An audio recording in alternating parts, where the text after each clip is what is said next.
Baik, sudah selesai absensinya. Ya. Kita bisa mulai ya. Bu Sharon silakan, mungkin mau tunjuk ketua kelas untuk milih siapa yang akan dipimpin doa. Oke, kemarin komtingnya Gaby ya. Gaby boleh. Kemarin yang pimpin doa kan siapa ya? Melati bukan? Melati. Jadi hari ini yang pimpin doa Gaby. Komtingnya. Besok baru tunjuk temannya. Yuk mari kita berdoa. Gaby, silakan dipimpin. Oke, baik teman-teman, sebelum kita mulai kegiatan kita, mari kita menghadap Tuhan dalam doa. Kita berdoa.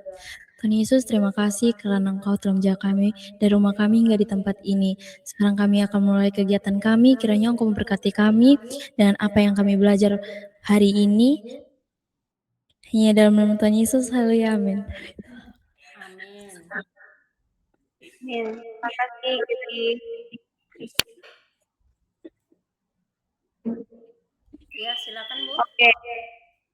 Oke, hari ini hari Sabtu ya, 9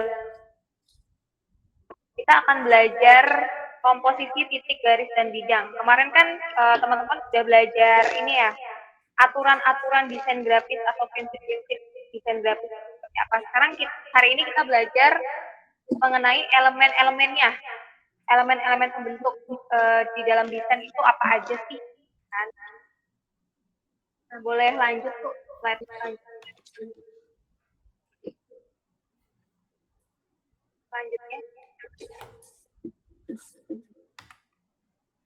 Selanjutnya Bu. Kemarin rules-nya masih sama ya untuk hari ini ya, rules yang tadi itu. Nah, hari ini point of the day-nya ngumpulin poinnya dari absensi, dapat 5 poin. Kemudian, nah habis ini preview nih, masih inget nggak materi yang kemarin baru diajarin? Terus untuk Q&A dapat poin lagi 5. Terus hari ini juga ada presentasi perwakilan 2 anak. Masing-masing dapat, hari ini dapat 55. Kalau kemarin 10-10, hari ini 55. Karena kemarin perkenalan, promosi ya. Oke, boleh next Bu Margaret. Nah, teman-teman, siapa yang berani ceritain kemarin malam tuh kita belajar tentang apa? Sama kemarin kan Kak Sharon udah ini ya, nge-spill ya tentang golden ratio atau golden triangle lah. Ada yang mau jelasin? Pertanyaan pertama 3 poin, pertanyaan kedua ada 2 poin. Ayo, raise hand dulu.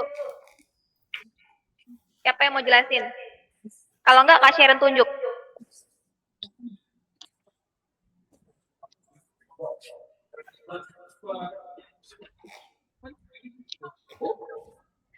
Baik, kemarin malam kita belajar tentang desain grafis. Ya, ini dengan siapa? Gaby. Dengan Gaby, oke. Coba Gaby boleh ceritain kemarin Gaby belajar apa, terus apa yang didapat? Kemarin saya belajar tentang desain grafis. Di situ saya bisa belajar bagaimana kita bisa ini membuat karya sendiri.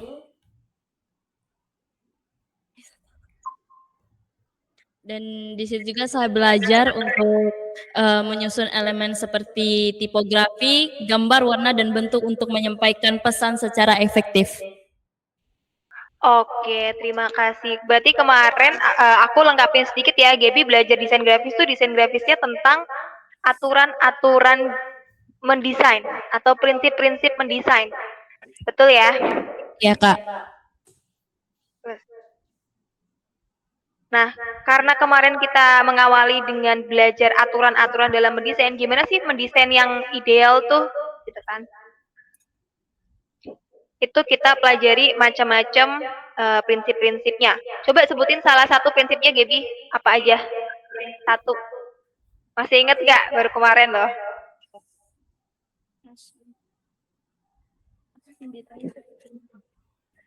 Maaf Kak, bisa diulang? Ya, Prit, sebutin satu prinsipnya. satu prinsip atau aturan dalam mendesain. Apakah suaraku terdengar? Dengar. Ya, coba sebutin satu aja. Kemarin kan kita belajar aturan-aturannya tuh. Masih inget nggak? Masih, Kak. Ya, apa aja? Satu aja.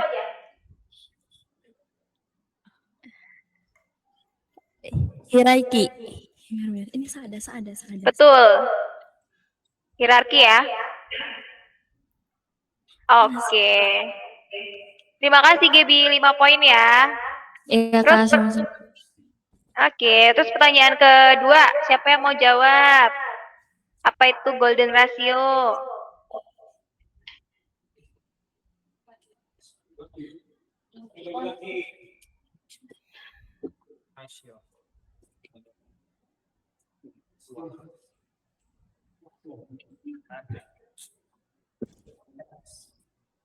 Ayo, ada yang bisa jawab?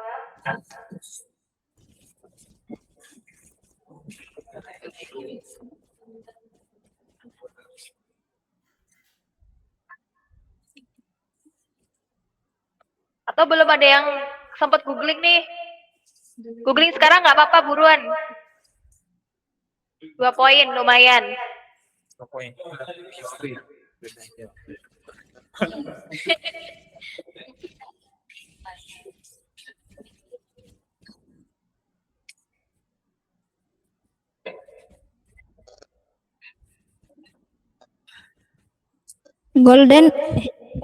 Golden ratio adalah perbandingan ukuran yang dianggap paling indah dan seimbang dalam desain, seni, dan arsitektur. Oke, jadi siapa ini yang jawab? Jesslyn, Kak. Jesslyn. Dapat tadi Gaby 3 poin ya. Ini 2 poin. Jesslyn 2 poin. Oke, secara sederhananya tuh golden ratio adalah rumus cantik alami. Rumus ideal. Jadi patokannya pakai itu. Mau itu The Cafe atau ini ya, atau arsitek biasanya pakai golden ratio. Oke. Next. Boleh next Bu Margaret. Nah, hari ini kita mau belajar komposisi titik dan garis. Komposisi titik dan garis itu termasuk namanya nirmana dasar. Apa itu nirmana? Nirmana itu asalnya dari bahasa Jawa kuno atau bahasa Sanskerta ya. Nir artinya tanpa atau bebas, mana artinya makna atau bentuk yang sudah ditentukan. Jadi nirmana adalah dasar paling awal dalam desain untuk melatih cara kita memahami visual. Kalau in English itu dia basic design namanya. Ini di bahasa Indonesia namanya agak unik ya. Terjemahan bahasa Indonesianya agak unik.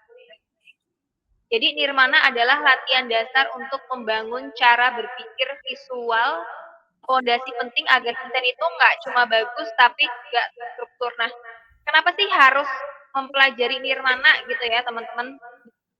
Karena teman-teman sebelum nantinya mendesain logo, poster, atau bikin branding gitu ya, seorang desain grafis nih perlu memahami bahasa visualnya dulu.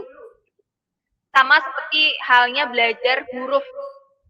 Sebelum nulis kalimat kan teman-teman belajar huruf kan, angka, simbol. Kemarin kan ada PPT yang menjelaskan bagaimana manusia sebagai komunikator grafis tuh. Nah, ini sangat-sangat berkaitan ya, ada to be continue-nya. Jadi, secara ringkas itu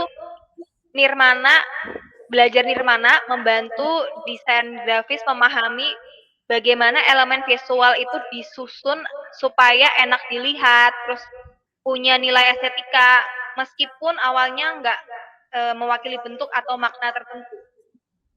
Jadi, pegangan dalam seni menyusun. Oke, boleh next.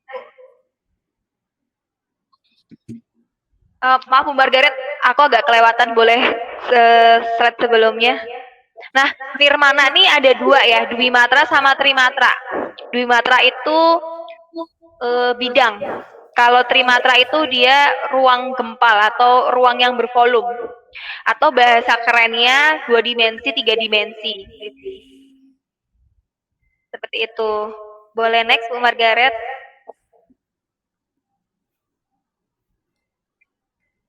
Oke, nirmana dasar. Ini evolusi zaman ya. Gimana sih cara manusia dulu melatih kepekaan dalam menyusun. Kok bisa zamannya sebelum zaman perjanjian lama atau sebelum zaman Tuhan Yesus lahir tuh manusianya udah bisa bikin kemah suci. Cara ngukurnya gimana? Cara ngukurnya gimana? Ada yang tahu nggak? Ada yang sering baca Alkitabnya? Di zaman Alkitab ngukur itu pakainya apa satuannya? Hasta. Ya, hasta, betul. Nah, jadi di zaman Alkitab yang perjanjian lama itu waktu awal mula itu ya, awal zaman bangsa Israel mau ke tanah Kanaan, itu tuh zamannya peradabannya udah modern ya, udah ada hukum. Jadi nggak yang purba banget gitu. Ada di zaman perunggu. Sudah ada kota, kerajaan, perdagangan, sudah mengenal tulisan, menggunakan logam seperti perunggu. Nah, jadi mereka itu sudah mempelajari nirmana dasarnya lewat apa yang simple, tongkat. Terus kalau yang dipunya kita sendiri apa? Hasta itu ya tangan, jengkal. Hasta kan ini siku. Nah, tahunya gimana sih berapa sentimeter? Itu diketahui setelah beberapa abad penemuan ya. Jadi itu hanya perkiraan dulu pakainya. Atau tafsiran. Jadi teman-teman kalau mau mempelajari desain atau apapun ya, itu tuh Alkitab kalian tuh ensiklopedia. Sebenarnya kalau teman-teman rajin ngulik, ini kan di sini ada ayat ini ya, ada ayat di 1 Samuel yang menyebutkan tinggi siapa ini? Goliat tingginya berapa itu di situ? 6 hasta berarti berapa meter? Perkiraannya di 2,9 meter ya, hampir 3 meter ya. Tinggi plafon ruangan teman-teman berapa itu? Kira-kira sekitar 2,7 sampai 3 ya. Nah, itu perkiraan tinggi Goliat sekitar segitu.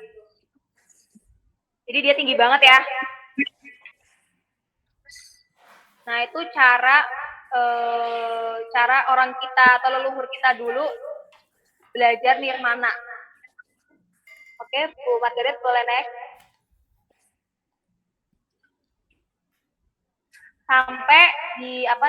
Sampai diputuskan atau ditetapkan ukuran standar internasional ya. Ini yang ada di Wikipedia ya.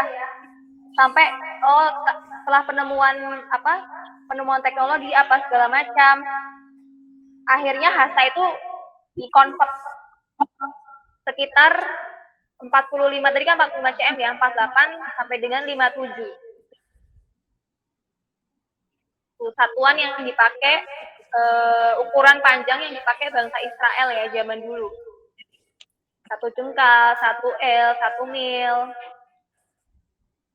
Boleh lanjut, Bu. Nah, sampai ditentukan satuan internasional di akhir abad ke-18. Akhir abad ke-18 nih satu abad ada berapa tahun, teman-teman? 100, oke.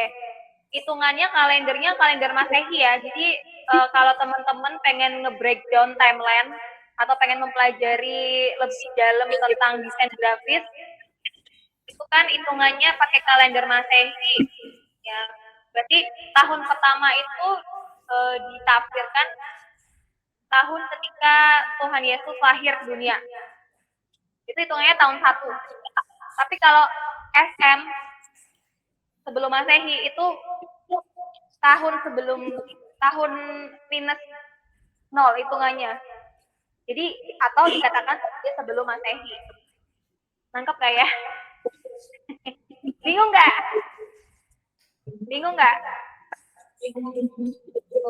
Bingung. Kalau Candi Borobudur Masehi atau sebelum Masehi? Tahu Candi Borobudur ya? Belum pernah.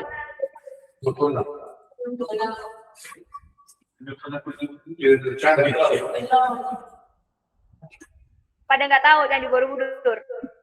Kalau kerajaan Majapahit kayak gitu-gitu. Masih Majapahit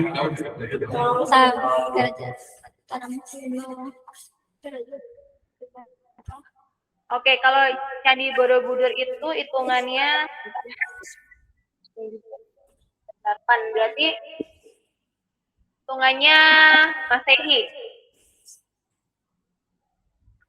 Nah, sampai ditemukan ukuran internasional SI ya, satuan internasional. Nah, kenapa kok ada sentimeter, kenapa ada milimeter? Yaitu berkembang jadi sistem internasional yang dipakai secara global. Oke, boleh next, Margaret. Oke, nah ini kita akan mempelajari elemen pembentuk desain atau elemen dasar. Ada titik, ada garis, ada bidang, ada warna, ada ukuran, ada size, kemudian ada ruang gempal.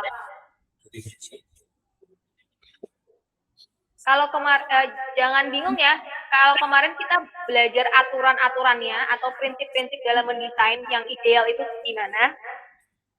Hari ini kita belajar elemen pembentuk desain. Kenapa bisa tercipta sebuah karya?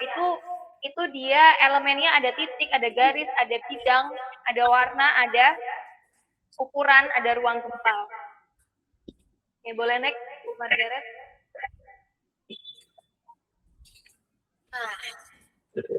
Nah, titik atau poin ya. Bisa terciptanya garis tuh dari kumpulan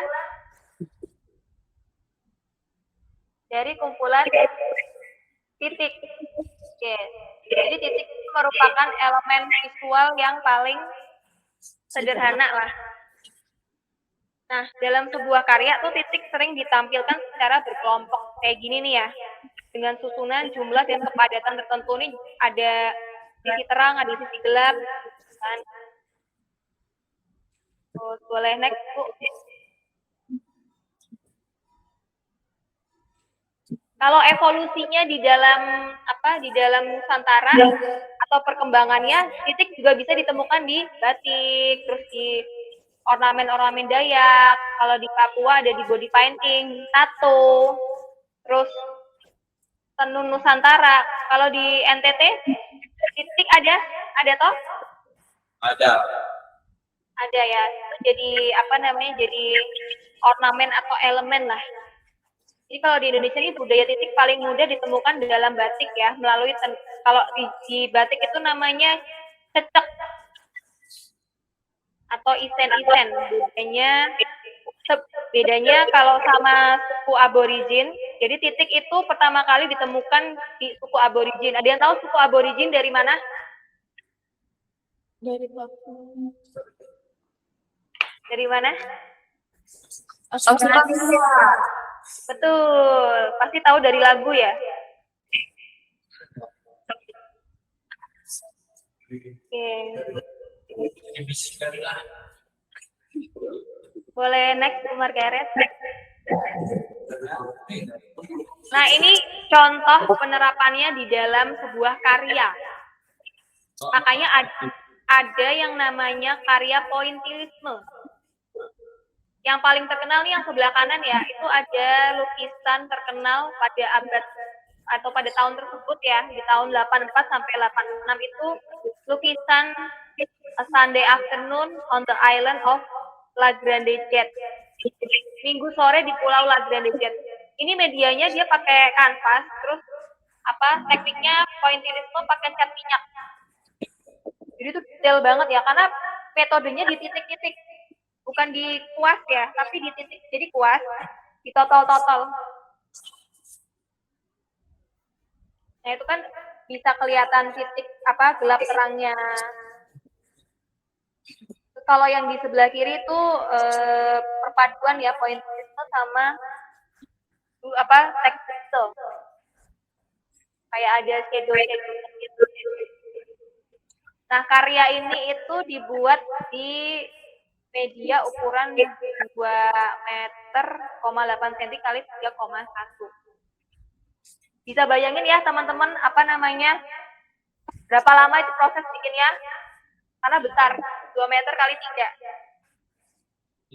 Dia harus metodenya harus titik-titik. Makanya kenapa karya seni itu mahal, karena prosesnya ya. Kemudian boleh next Ibu Margaret.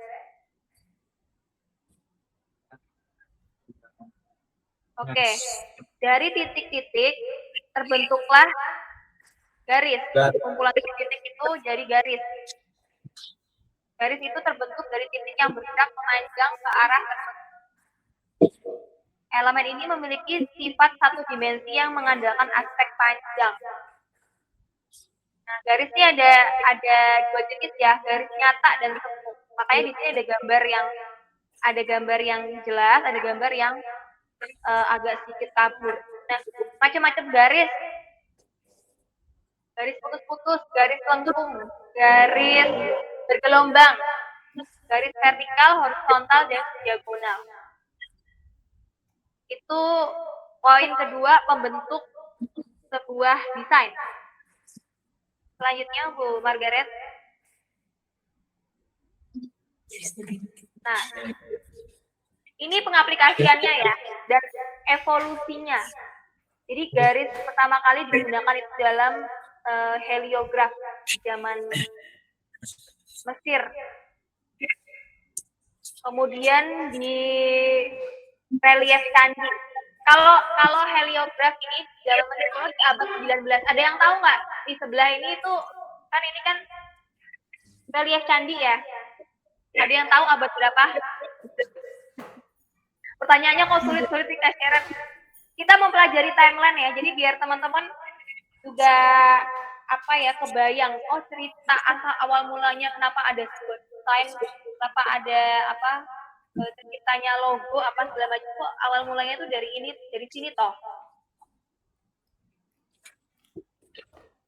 Pertanyaannya aku buat simple deh. Zaman Mesir dulu atau zaman kerajaan di Indonesia? Ini Candi Mendut ini, relief Candi Mendut. Kira-kira menurut teman-teman zaman Mesir dulu zaman kerajaan? Kerajaan. Betul.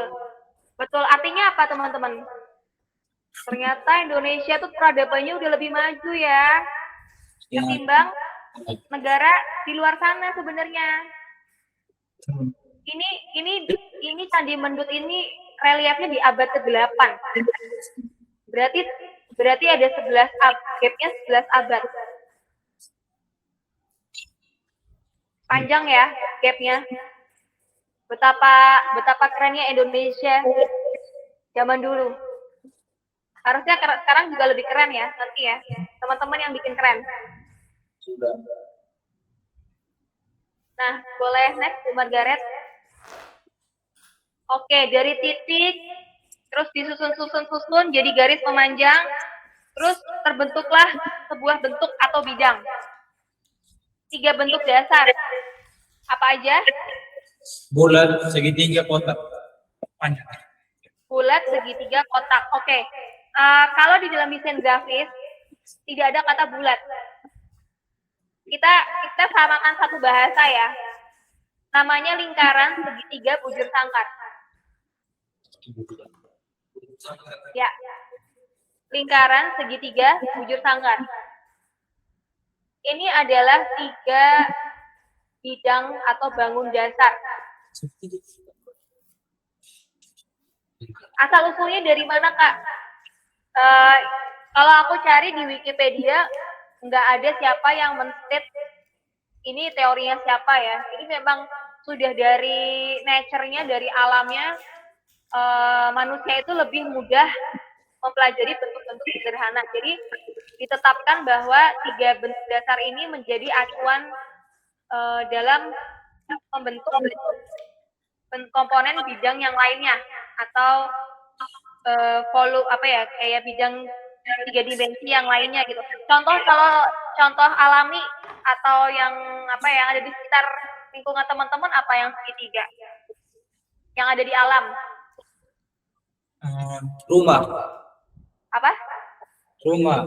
Atap rumah. Rumah, oke. Yang ada di alam apa? Gunung. Iya. Gunung. Kalau lingkaran apa? Bola. Bulat. Batu. Ya, betul. Batu-batu. Jadi manusia itu sebenarnya asal usul atau mereka itu mengadopsi dari yang ada di alam. Sebenarnya sudah tersedia di alam. Oke, boleh next Bu Margaret. Nah, kalau bentuk-bentuk yang ini, bentuk heksagonal, bentuk bujur sangkar, trapesium,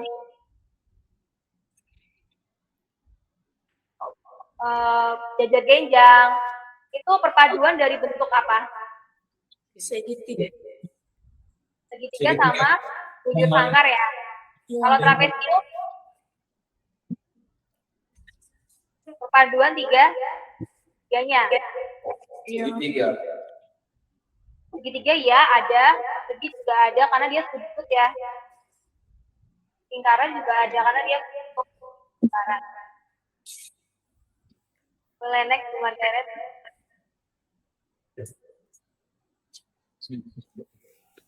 Oke, ini kayaknya belum diganti judul. Jadi tentang warna ya. Belum diganti judulnya nih. Yang kelima tentang warna. Tadi kita udah titik, garis, bentuk atau bidang, kemudian warna. Boleh next, Bu Margaret? Kemarin kita udah belajar isi warna apa aja di formulir. Biru, hijau. Nah, yang di formulir kemarin tuh ada warna apa? Pri? Warna apa kemarin yang di formulir? Primer, sekunder,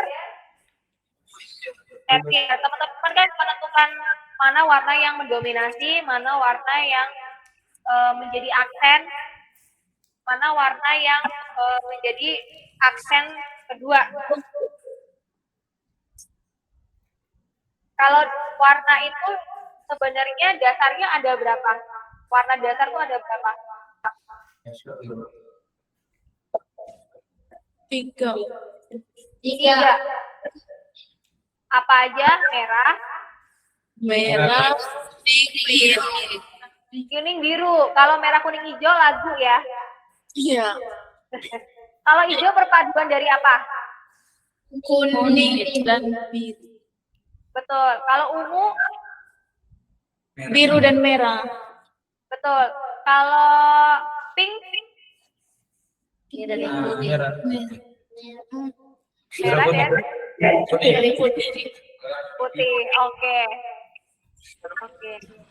Kenapa warna dasarnya ditentukan merah, kuning, biru gitu? Ya ini memang udah aturan dari sananya teman-teman.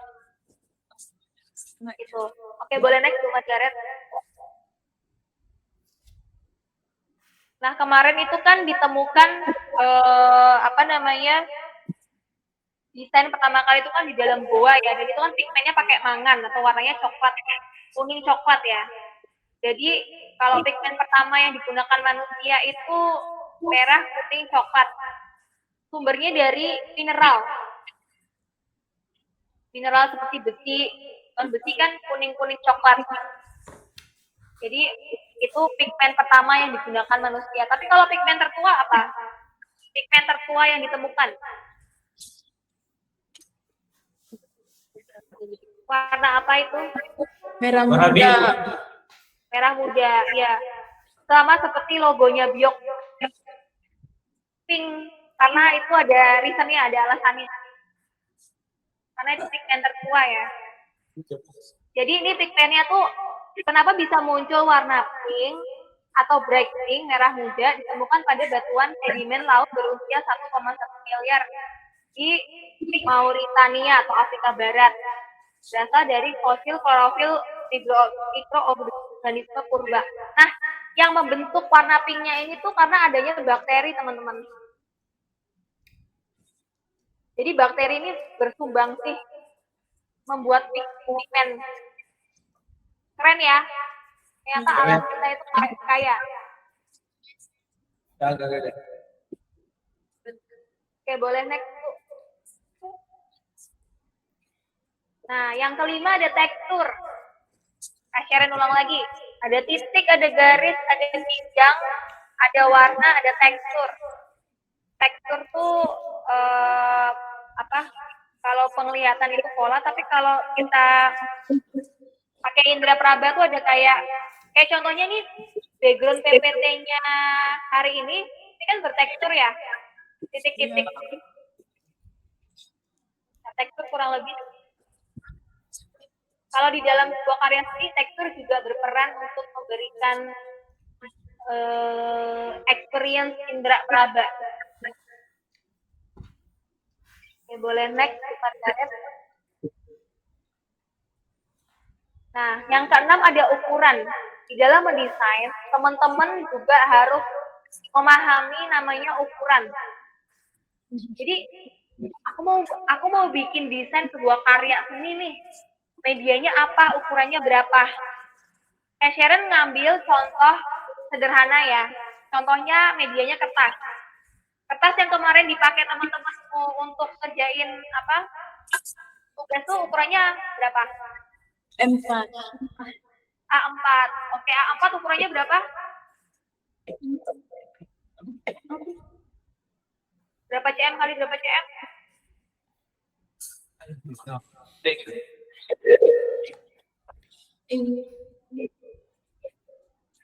Berapa cm kali berapa cm? 21 kali 29,7. Ya. Kenapa teman-teman calon desainer grafis ini harus ngerti atau hafal di luar kepala ukuran kertas? Karena nantinya entah itu teman-teman mau cetak, mau apa namanya, mau bikin MMT, mau bikin pamflet, mau bikin brosur. Kenapa makanya Kak Sharon ngambil contohnya kertas ya, karena kertas itu ukurannya sudah diatur sama ISO nih, ISO 216. Jadi biar semuanya itu seragam. Nah, macam-macam kertas, itu ada kertas seri A, B, C, F, dan R. Boleh lanjut, Bu Margaret? Kertas seri A untuk standar dokumen dan cetak umum. Seri B untuk poster dan cetakan khusus. Kertas C untuk amplop dan folder. Kalau kartu nama, bisnis card ukurannya berapa? Ada yang tahu? Biasanya ukurannya berapa? Boleh grouping. 3x3. Berapa? 9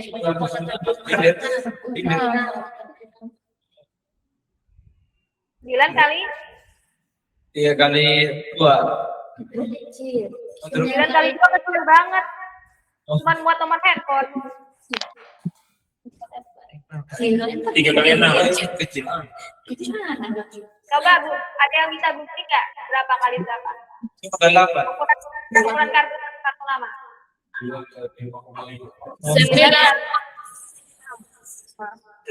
kali 5.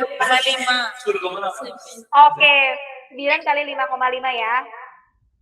Nah, itu harus di luar kepala. Teman-teman nanti belajar ya, mempelajari ukuran-ukuran kertas. Misal besok ada teman aku nih yang mau bikin kartu.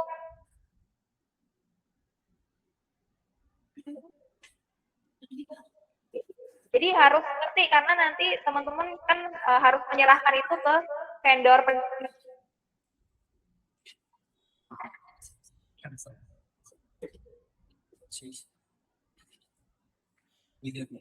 namanya pembentuk desain. Harus ngerti ukuran atau size. Boleh next, Bu Margaret.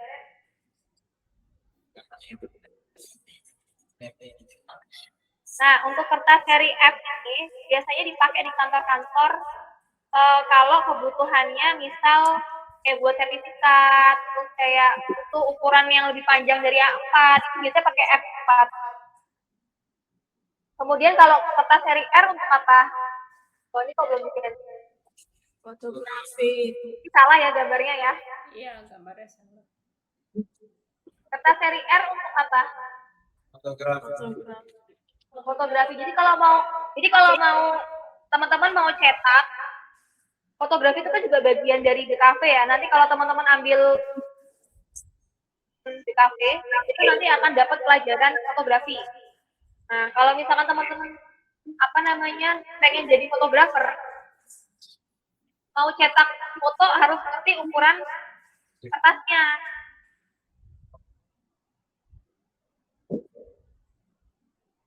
Oke, boleh next. Terakhir, elemen pembentuk desain. Ada ruang gempal. Ini ruang gempal nih lagi-lagi bahasa Indonesia lama ya. Atau sebenarnya ruang space.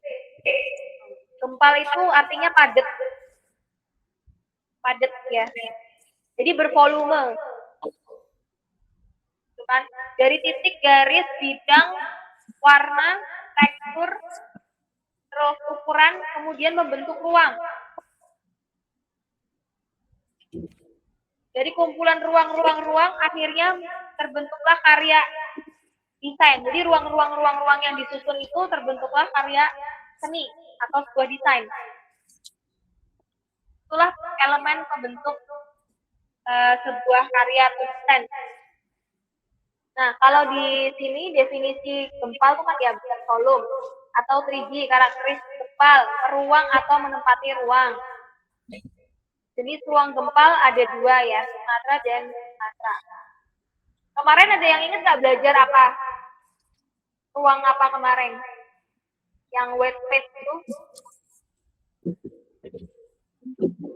Wet space itu apa? Ruang putih. Ruang putih.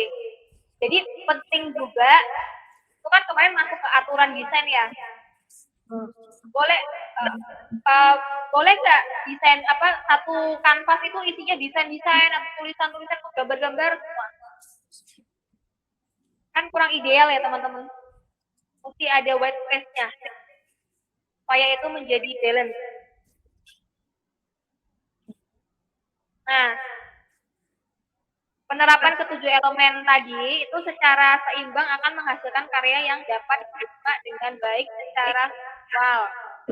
Komposisi yang tepat memastikan setiap elemen saling mendukung satu sama lain. Jadi sebuah desain yang berkualitas itu adalah desain yang mampu menyampaikan pesan secara langsung, jelas, memberikan kenyamanan visual bagi setiap orang yang melihatnya. Yaitu karena untuk membuat desain yang nyaman secara visual, teman-teman harus kenalan dulu sama elemen-elemennya. Yaitu ada 7 elemen dasar. Boleh next, Bu Margaret. Nah, kan udah sampai di slide terakhir nih, cepet banget ya. Pembentuk gempal. Setiap bentuk gempal memiliki komponen visual, yaitu raut, ukuran, arah, warna, value, tekstur. Peran ruang gempal ya, bangun komposisi dalam mana trimatra gempal dituntut untuk menciptakan komposisi yang harmonis. Ya, boleh next, Bu. Oke, ada pertanyaan teman-teman. Kenapa kita belajar nirmana? Yaitu untuk melatih sensitivitas kita dalam mendesain.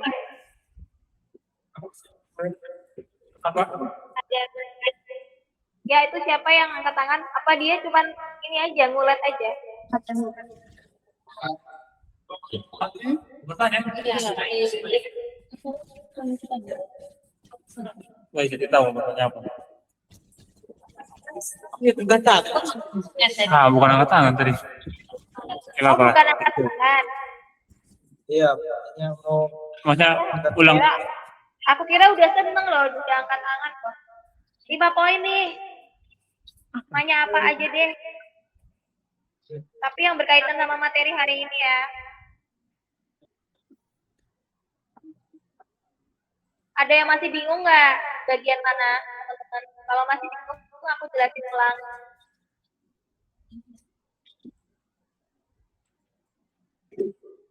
Udah ini semua, udah ngerti semua. Udah merasuk. Udah meresap.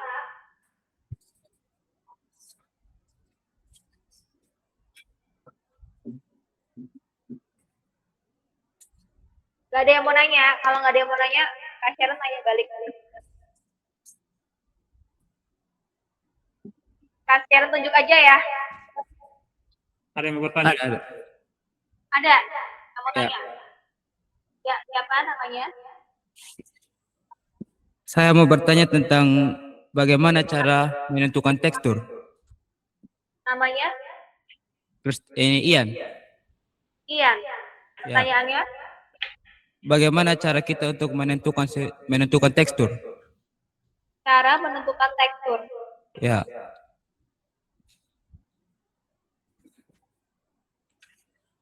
Bu Margaret boleh slide bagian tekstur.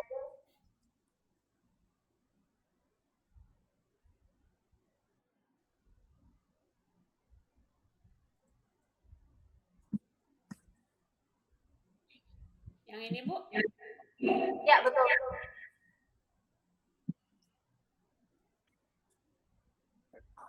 Cara menentukan tekstur.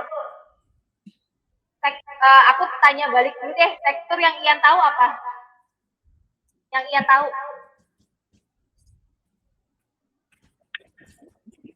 Yang saya tahu tentang tekstur adalah sebuah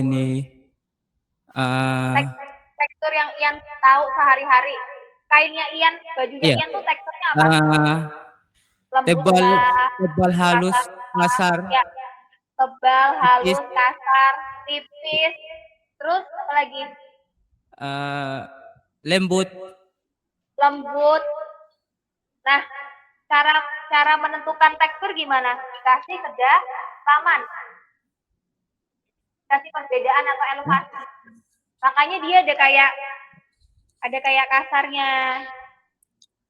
Benar nggak? Ini ya. Oke, sudah menjawab. Indra perasa. Diberi kedalaman. Di medianya itu diberi kedalaman. Perbedaan elevasi atau ketinggian. Contohnya kalau serat baju itu dia ada pola seperti pola apa ya? Pola kotak-kotak. Ya. Semakin dia rapat seratnya, semakin dia halus. Tapi kalau semakin dia jarang-jarang, itu kayaknya kasar. Tapi kalau di media seperti contohnya tembok. Tembok kan ada yang halus, ada tembok yang bertekstur. Ya. Kenapa bertekstur? Karena teksturnya kasar gitu ya. Karena dia ada perbedaan kedalaman. Sudah cukup menjawab kan? Ya, siap. Sudah. Oke. 5 poin ya. saya juga mau bertanya. Boleh? Oke. Oke, baik. Terima kasih atas waktu yang diberikan kepada saya. Saya mau bertanya.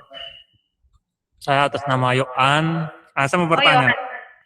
Saya mau bertanya, kira-kira untuk urutan dasar nirmana yang kita pelajari hari ini, dalam tahap membuat desain itu seperti apa? Maksudnya urutan yang cocok untuk membuat desain dari yang kita pelajari. Kayak misalnya yang pertama,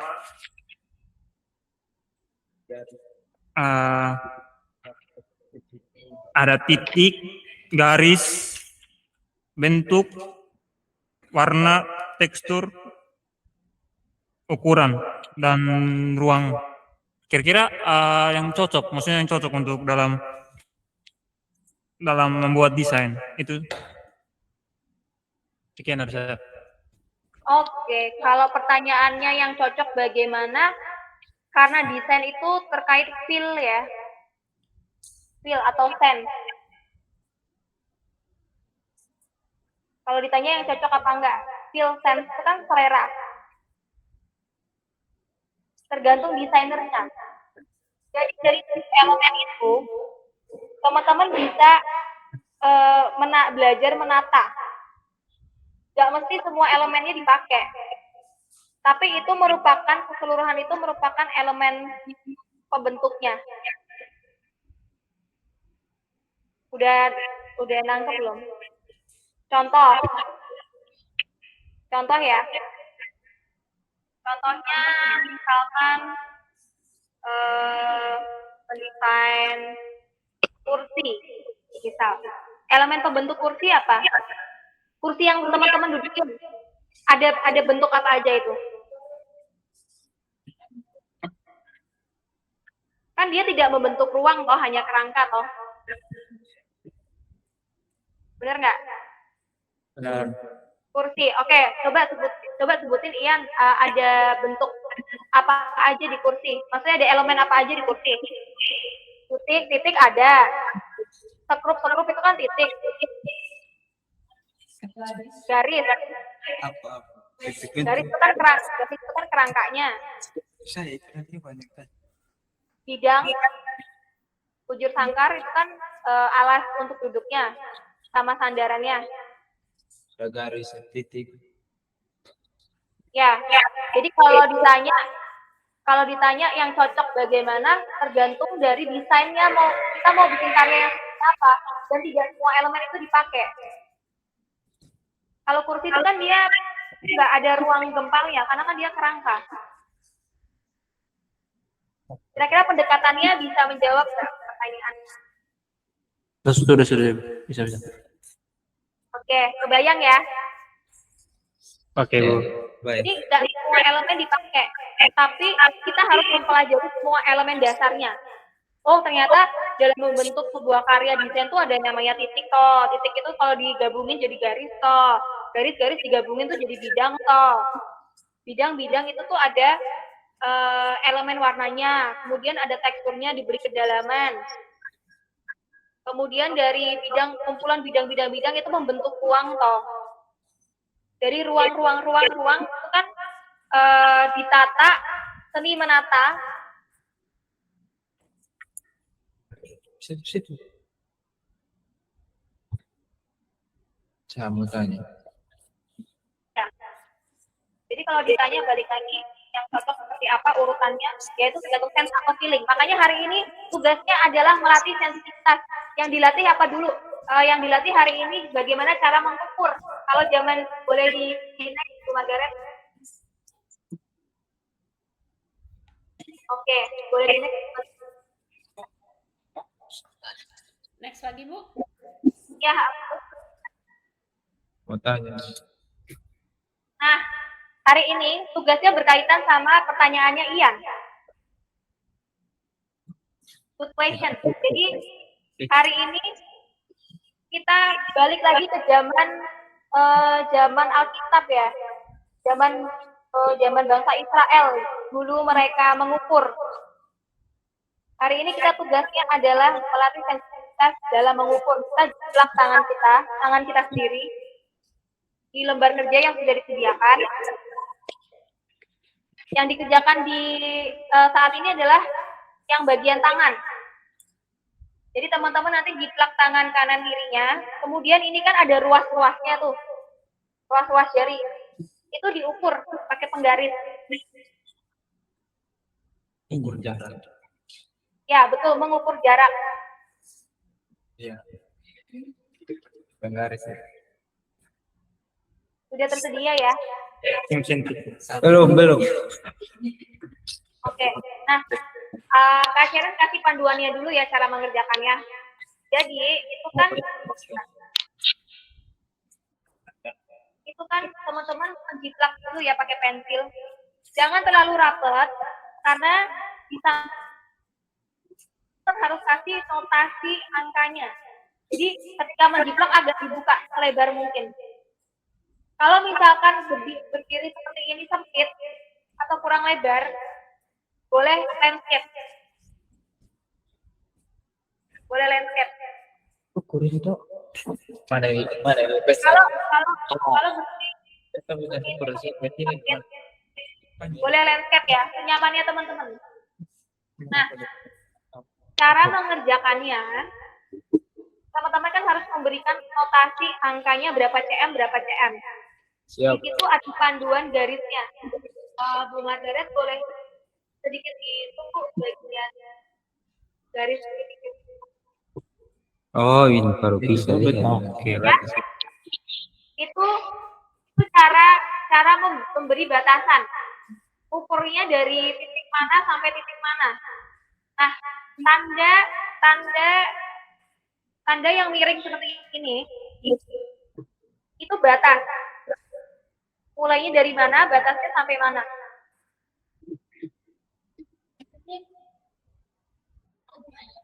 Nah, untuk garisnya harus patah-patah.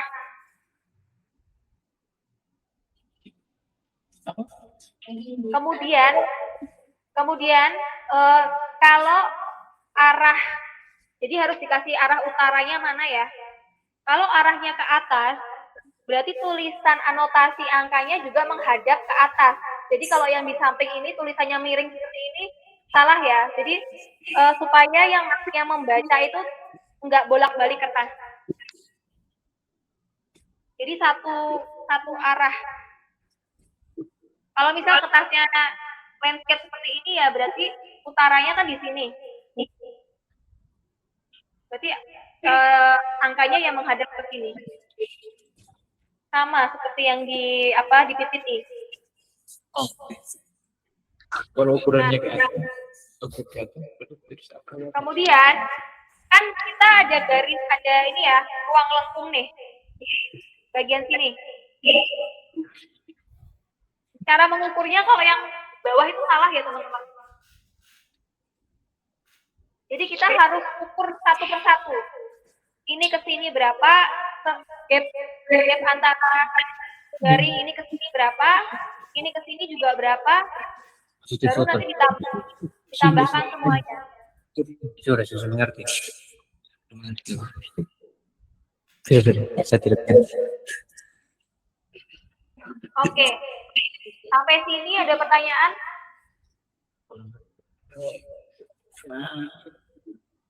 Mungkin ini taruh pun secara vertikal. Secara vertikal dan tidak punya tulisan angka belum ada teman. Saya Bu. Kakak. Ya. Kalau seandainya kita seandainya ukur menggunakan secara vertikal, nanti dia punya tulisan angka itu arah ke bawah atau arah ke samping? Vertikal. Berarti vertikal sama ini, sama seperti yang di PPT. Ya, yang jari, ukuran jari ke bawah. Ukuran jari ke bawah. Maksudnya gimana?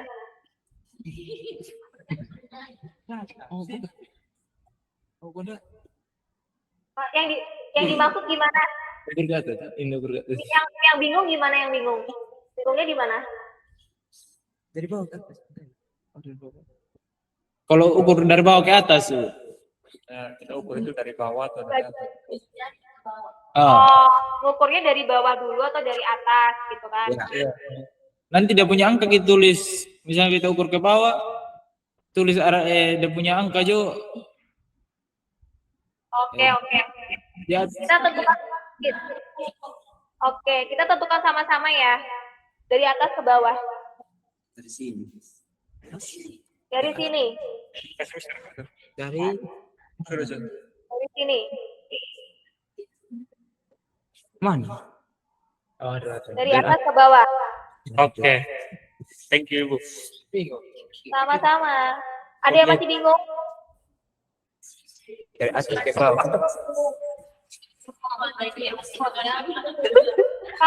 Kalau garis tangan nggak perlu dihitung ya. Karena kan dia tidak membentuk ruang. modal kanan tidak boleh dihitung, hanya harus ke bawah. Karena dia tidak membentuk bidang atau ruang. Kalau yang ruas ini kan dia membentuk tuh persegi atau bujur sangkar. Ini, dengan dibikin tuh. Garis yang ini. Yang ini dan ini. Bukan garis, hitungnya. Ini panjangnya sampai ini. Iya tuh. Ya.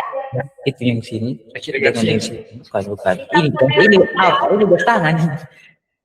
Terawang. Terus inilah. Oke, sudah. Atau masih ada yang mau tanya?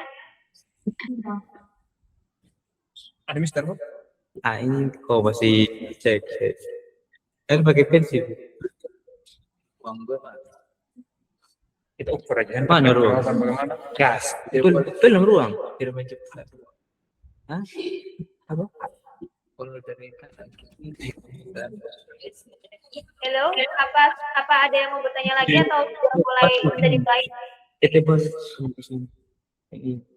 Kalau ini kan panjangnya. Sudah bisa dimulai ya? Ya.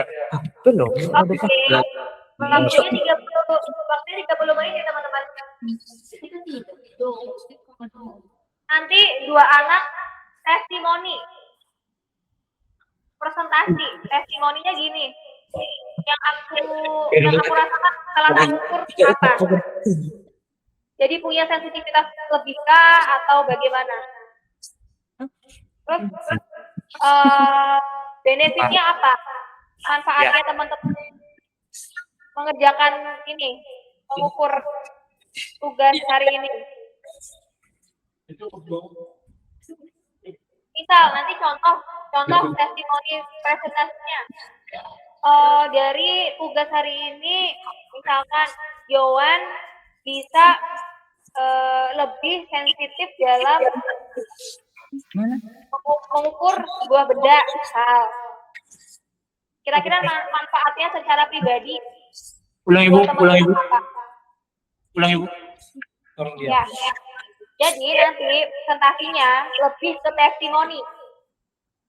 Apa yang teman-teman rasakan setelah mengerjakan tugas hari ini?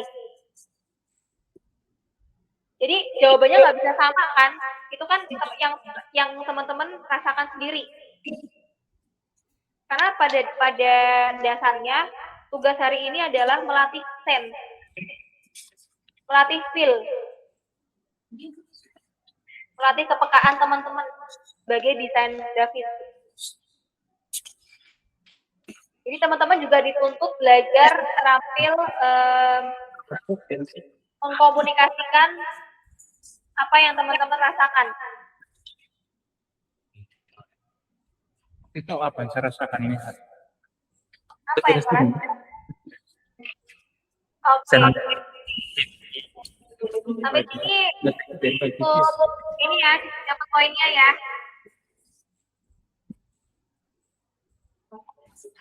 Nggak bingung ya. Kita mulai ya. Belum. Oke, belum? Iya. Siapa yang belum ini? Masih Coba bingung? Semua? Iya. Belum 100% connect. Masih Belum connect. Belum Iya. connect. Ya, Connect yang mana? penjiplakah atau bagian Cara pengukurannya dia. Cara pengukurannya bagian, berarti yang diukur apa? Ruas jarinya. Kan teman-teman tuh punya ruas tuh. Itu Ya. yang diukur. Tapi kalau yang bagian telapak itu kan dia tidak membentuk bidang atau ruang ya. Jadi yang diukur tuh kelilingnya. Jadi yang diukur pertama dalamnya dulu ruas, ya kan? Dari sini ke sini. Dari sini ke sini. Terus Oh, dari iya. sini ke sini. Dari sini ke sini. Oh iya. Terus keseluruhan. Makanya kenapa dihitungnya dari bagian kecil dulu? Karena untuk menghitung keseluruhan kan teman-teman harus hitung yang kecil dulu. Baru ketahuan keseluruhannya berapa. Oke. Setiap ruas-ruas. Permisi Bu. Nangkep ya? Ya, permisi Bu, mau tanya. Boleh. Saya mau tanya terkait ini tanda merah itu Bu, yang di tengah-tengah jari XX. Tengah-tengah telah. Apakah itu kira-kira itu tidak boleh atau? Maksudnya, Itu nggak perlu dihitung karena dia kan tidak membentuk bidang. oke, baik. Yang garis ini kan, garis jari kan. Oke, Yang ini kan. Nggak perlu dihitung. Yang dihitung hanya ini kelilingnya ini. oke. Oke, Bu. Jadi, oke, aku ulangi sekali lagi yang dihitung tuh ini. Ya. Ini itu selahnya, ini selahnya, ini selahnya, ini selahnya. Jadi patah-patah. Oke. Ini terus kemudian ini ke tulang pergelangan tangan. Terus dari sini ke tulang pergelangan tangan sebelah sini ke titik ujungnya sini. Siap. Dari sini ke sini. Oh, itu yang bagian tangan kiri Bu, yang dihitung. Iya, Oke, iya, oke. dari sini. Oke, berarti yang di jarinya itu yang pertama itu Ibu, berarti tangan kanan Ibu. Dari ya tangan kanan. Oh ya, aku pakai tangan kiri berarti ini ya. Oke, mengerti Bu. Siap. Jari. Oke. Jadi tangan kiri. Begini. Tangan kiri, tangan kanan itu udah punya yang dihitung. Jari. Cuman ini toh jari. Ini. Ini nih. Ruas-ruas. Yang dihitung dua-duanya ya teman-teman. Kanan dan kiri. Kalau tangan kiri meter dari ini. Di bawahnya dia. Oh, Nanti ada volumenya dia. Saya tahu Lena. Jangan lupa mandi. Oh, ini.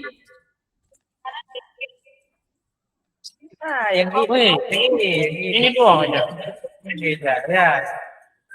Kak Erno, belajar desain harus ada matematikanya. Ini, Harus ini. semua elemen itu ada matematikanya. Ini. Yang ini yang kiri di bawah ini. Dari sini. Ini sampai ini. Oke. Kalau bingung nanti pas belajar Itu tuh lihat itu. sama lainnya boleh. Tas saja. Ini. Kita mau Ukur dari sini ke sini. Ukur dari sini ke sini. Terus itu dari sini ke sini. Dan punya ruas yang di dalam sini. Ukur ke sini, ukur lagi. Dari sini ke sini, ukur lagi. Dari sini ke sini, ukur lagi. Gitu kan kiri. Sampai di sini. Nanti ya. Habis itu, ini baru ukur ini aja. Dari sini ke sini. Ya. Mungkin cuma gini doang. Yang ini yang begini. Tidak kan? Ini doang. Ini ke sini. Ini ke sini. Dari sini ke sini. Oke, wait. Kamu sudah paham terkait yang kaki itu? Tidak ada